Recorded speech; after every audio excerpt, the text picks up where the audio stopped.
नमस्कार, मैं ओम प्रकाश। आज बात विभाग में हम लोग 4 राज्यों की चर्चा करेंगे।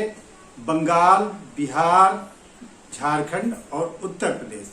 इन चारों राज्यों से 4 चर्चित खबरें सामने आई हैं जिन पर बात करना जरूरी लगता है।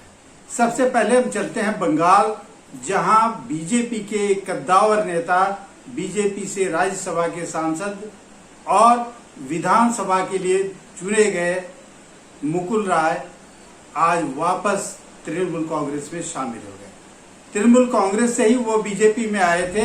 उन्हें बीजेपी ने राज्यसभा भेजा था, बाद में उन्हें इस बार विधानसभा चुनाव लड़ने के लिए भेजा गया।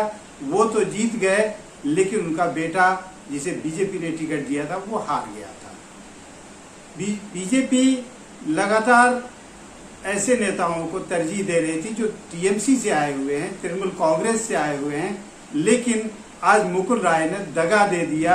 मुकुल राय ही नहीं बल्कि उनकी तरफ तृणमूल कांग्रेस से गए, जो बीजेपी में गए हुए नेता हैं, कई ऐसे नेता हैं जो कतार में हैं। उसमें राजीव बनर्जी का भी नाम आ रहा है और कई नाम शामिल हैं। लेकिन जो मुकुल राय के बारे में एक आशंका थी कि मुकुल राय के खिलाफ नारदा स्टिंग ऑपरेशन में सीबीआई जांच कर रही थी। सीबीआई ने 4 लोगों को गिरफ्तार हाल में किया था जो टीएमसी के नेता हैं, लेकिन मुकुल राय को छोड़ दिया था।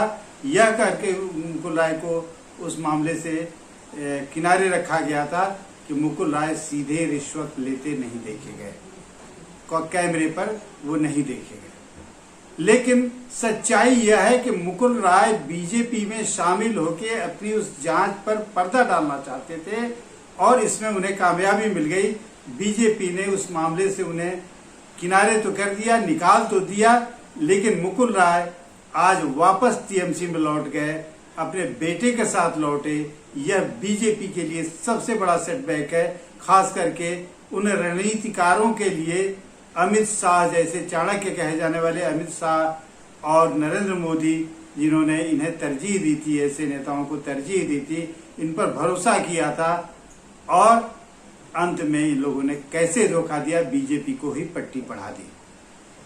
दूसरी खबर की ओर हम लोग चलते हैं बिहार। बिहार में सबसे बड़ी घटना यह हुई कि जीतन राम मांझी, जो आज की तारीख में एनडीए का हिस्सा है, हम सेकुलर उनकी पार्टी है और वो एनडीए का हिस्सा है। उनके 4 विधायक हैं और वो चारों नीतीश कुमार के कोटे से उनको सीट मिली थी। पिछले कई दिनों से जीतन राम मांझी बीजेपी के खिलाफ लगातार हमलावर हैं। हालांकि हमला बीजेपी ने शुरू किया था, संजय जायसवाल ने शुरू किया था। उन्होंने कहा था कि कुछ इलाकों में दलितों पर मुस्लिम अत्याचार कर रहे हैं।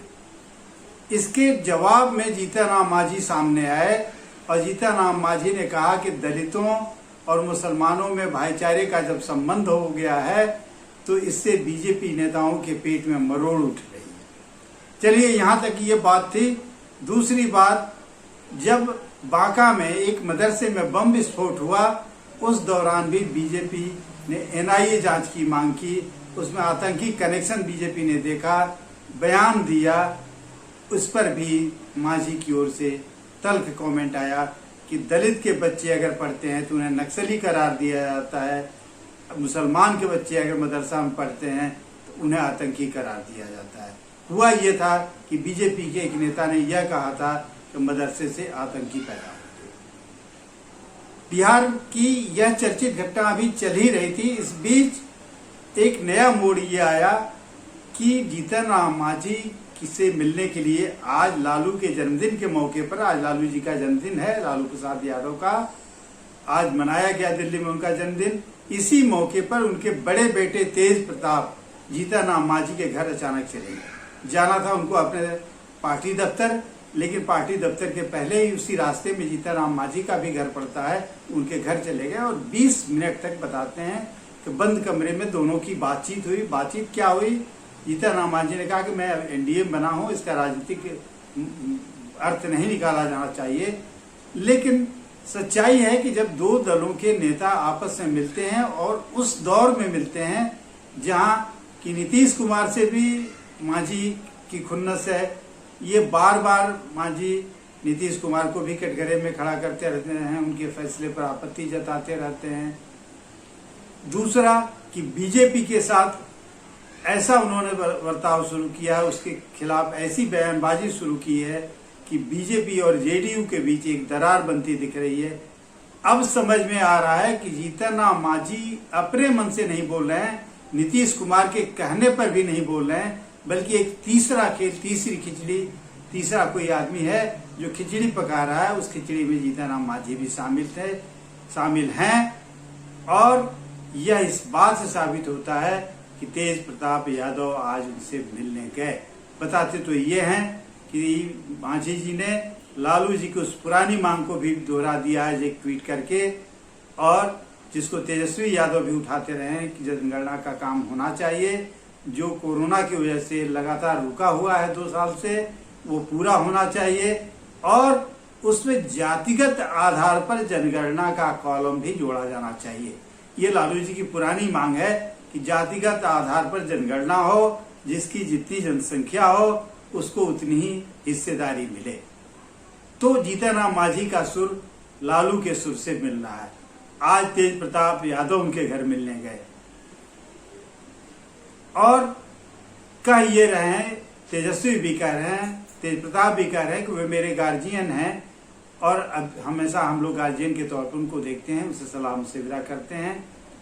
मालूम हो, आप सबको पता है कि एनडीए में आने के पहले जीतन राम मांझी लालू प्रसाद के खेमे में ही थे, यानी आरजेडी के महागठबंधन का हिस्सा थे। उपेंद्र कुशवाहा, जीतन राम मांझी और वीआईपी यानी मुकेश सहनी वीआईपी के जो सुप्रीमो हैं, ये सब लोग महागठबंधन के हिस्सा थे। लेकिन चुनाव में टिकट बंटवारे में हिस्सेदारी को लेके वो लोग अलग हुए और अलग होके एक को, मुकेश सहनी को बीजेपी ने अपने कोटे से 4 सीटें दी, जिसमें 4 वो जीते, और उसी तरह मांझी जी को नीतीश कुमार ने अपने कोटे से सीटें दी, जिसमें वो 4 जीते। इन दोनों की एक तकलीफ है कि ये लोग एक एमएलसी का पद चाहते थे, जो नीतीश कुमार ने नहीं दिया। इसलिए नीतीश कुमार से ही उन लोगों को खुन्नस है। साथ साथ चूंकि सरकार बीजेपी मिलके चला रही है और मौका बेमौका बीजेपी के खिलाफ भी ये लोग बोलते हैं, खास करके जीतन राम मांझी मुखर होके बोलते हैं। मुखर होके बोलने के पीछे का मकसद क्या है, अब आहिस्ता आहिस्ता इस पर से पर्दा उठने लगा है कि खिचड़ी कोई पक रही है और कब तक ये खिचड़ी पक के तैयार होगी और इसका स्वाद कौन चखेगा, ये देखने वाली बात होगी। अब आते हैं हम लोग उत्तर प्रदेश में। उत्तर प्रदेश में इन दिनों आदित्यनाथ योगी जो वहां के मुख्यमंत्री हैं, उनको लेके खासा चर्चा है।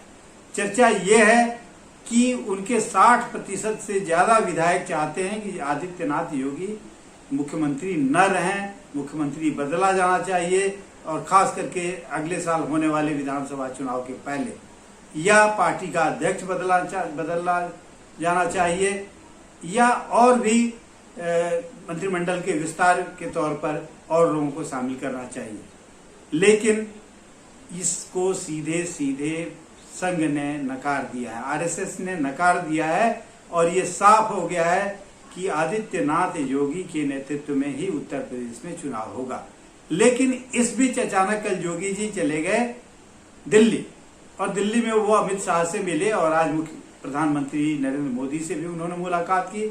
इस मुलाकात की चीजें छन के तो नहीं आई है, लेकिन एक कयास बड़े तेजी से लगाए जा रहे हैं कि यह कयास यह है कि उत्तर प्रदेश का भी विभाजन होगा। जो बंगाल के बारे में ये बात उठी थी कि बंगाल का भी 3 हिस्सों में विभाजन करने की योजना है, इसकी तैयारी चल रही है। हालांकि पुख्ता जानकारी इसके बारे में भी नहीं मिली थी। उस सही समय ये कई जगहों से बात उठ रही थी कि यूपी का भी विभाजन किया जाना चाहिए, क्योंकि यूपी का भौगोलिक दायरा बहुत बड़ा है, उसकी सीमा बहुत लंबी चौड़ी है, इसलिए 3 हिस्से में उसको बांटना जाना चाहिए। एक बुंदेलखंड का हिस्सा, एक पूर्वांचल का हिस्सा और एक हिस्सा। पूर्वांचल का हिस्सा, पूर्वांचल दरअसल आदित्यनाथ योगी की पकड़ वाला इलाका है, जिसमें लगभग 125 विधानसभा की सीटें आती हैं। संघ ने क्या फार्मूला बनाया है या केंद्र सरकार ने क्या फार्मूला बनाया है, इस पर बात हुई, विधानसभा चुनाव को लेकर बात हुई या अन्य किसी मसले पर बात हुई, ये अभी तक चीजें क्लियर नहीं हुई हैं, लेकिन बड़े संजीदा तौर पर बड़ी तेजी से ये बात फैल रही है कि यूपी के बंटवारे के मसले पर बात चल रही है। इसमें योगी जी की सहमति ली जानी है। योगी जी सहमति देते हैं या नहीं देते हैं, इस पर निर्भर करता है, क्योंकि यूपी के बारे में संघ ने सबसे ज्यादा तरजीह आज की तारीख में अगर किसी को दी है तो वो नरेंद्र मोदी को नहीं, अमित शाह को नहीं, बल्कि आदित्यनाथ योगी को दिया है। अब चौथी खबर पर हम लोग आते हैं। चौथी खबर झारखंड से है। झारखंड में इन दिनों जिस तरह से बंगाल में गवर्नर और मुख्यमंत्री के बीच एक तनातनी का माहौल बना हुआ है, इसी तरह ट्राइबल एडवाइजरी कमेटी के लिए झारखंड में गवर्नर द्रौपदी मुर्मू और मुख्यमंत्री हेमंत सोरेन के बीच एक विवाद चल रहा है। हेमंत सोरेन, गवर्नर चाहती हैं कि वो फाइल आए मेरे पास, मैं उसको ओके करूं, लेकिन ऐसा प्रावधान सरकार ने, हेमंत सोरेन की सरकार ने कर दिया है कि फाइल उनके पास जाने की जरूरत नहीं होगी। कमेटी के सदस्यों का चयन, उनका मनोनयन सरकार ही करेगी, सरकार का विभाग करेगा, गवर्नर की उसमें जरूरत नहीं होगी। ये चीजें हुई हैं। तो यहाँ भी एक तनातनी का माहौल है। केंद्र सरकार के खिलाफ हेमंत सोरेन पहले भी मुंह खोल चुके हैं और अब गवर्नर के खिलाफ भी वो बोल रहे हैं। बोल तो नहीं रहे हैं, लेकिन जो चीजें दिख रही हैं सरकार की, वो एक तरह से तनातनी की ओर संकेत कर रही हैं। ये रही आज की बातचीत। आज की प्रमुख खबरों के बारे में हमने चर्चा की। फिर हम लोग मिलेंगे। नमस्कार।